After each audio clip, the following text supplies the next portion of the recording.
Some of you might recognize this board here.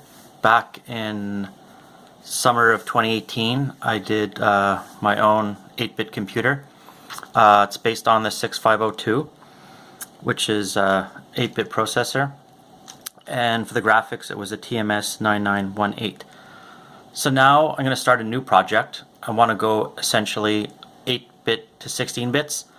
So this processor, for instance, I'm going to do a new board, and instead of the 6502, it's going to be the 65C816.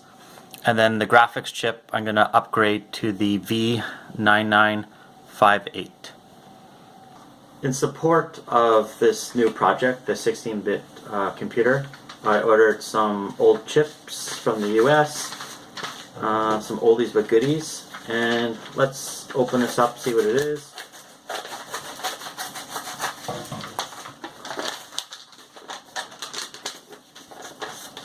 So basically the part list says SN76489 sound generator. I ordered 3 of those. I'm only going to use one, but it's always good to have a few spares. And then the 4464-8 DRAM. And the DRAM will be used in conjunction with the new video chip, the V9958. This is a close-up of the DRAM memory chips that I'm going to use as the video memory. I always find it interesting how back in the day stuff was made in places like Brazil and Mexico. Many of you guys were wondering what it is that I used to capture the schematic and do the layout. So I used Circuit Maker. It's like a free sort of software and community from Altium.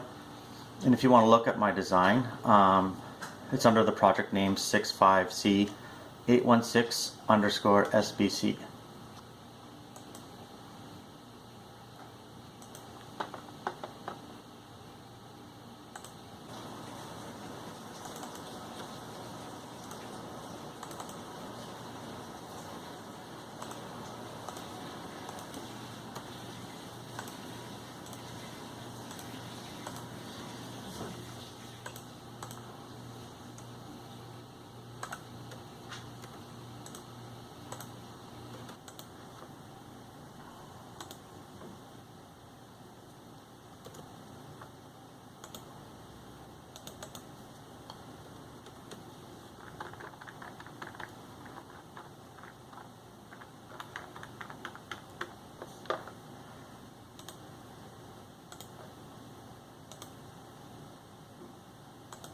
So my package arrived from China, from All PCB.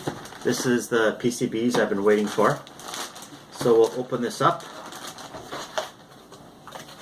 Here they are. I got it done in yellow solder mask, and we'll take a closer look in a second. So here's the component side of the board. There's the back, or the solder side. Not much here. Some capacitors and some vertical traces.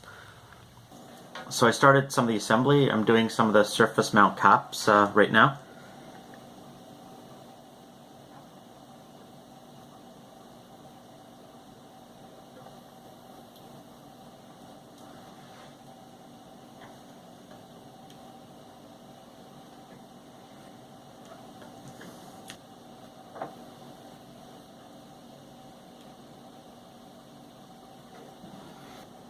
I'm going to start installing some of the larger through-hole components, beginning with these dip sockets.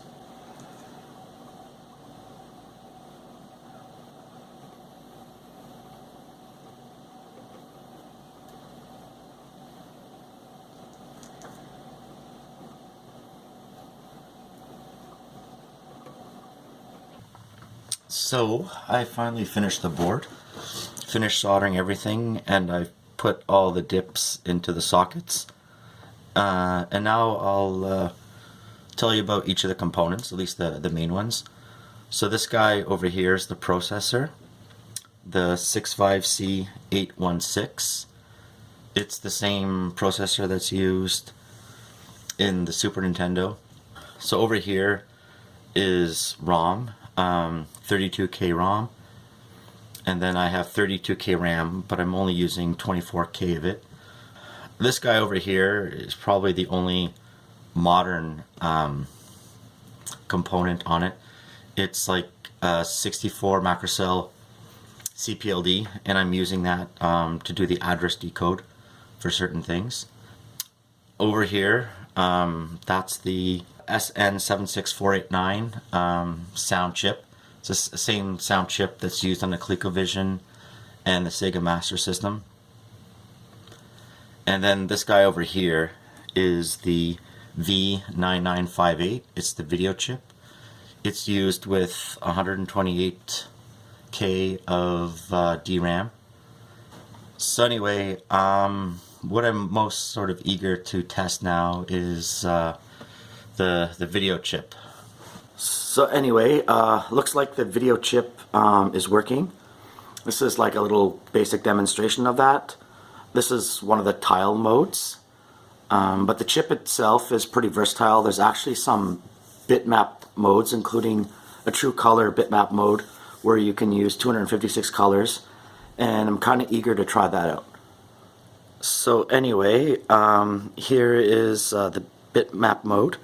This is 128 pixels by 128, and for a 1980s graphics chip, this looks simply amazing. I was curious to see what a photo looks like. This is a photo of Selma Hayek, and it looks pretty good, again, for an 80s graphics chip. I apologize, my voice is terrible. I have a bad cold. So one final example here. This is the title screen from Earthworm Jim.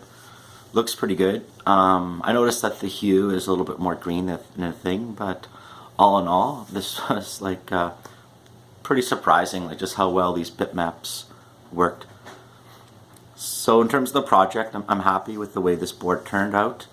If I do anything else cool with this board, I'll be sure to post a follow-up.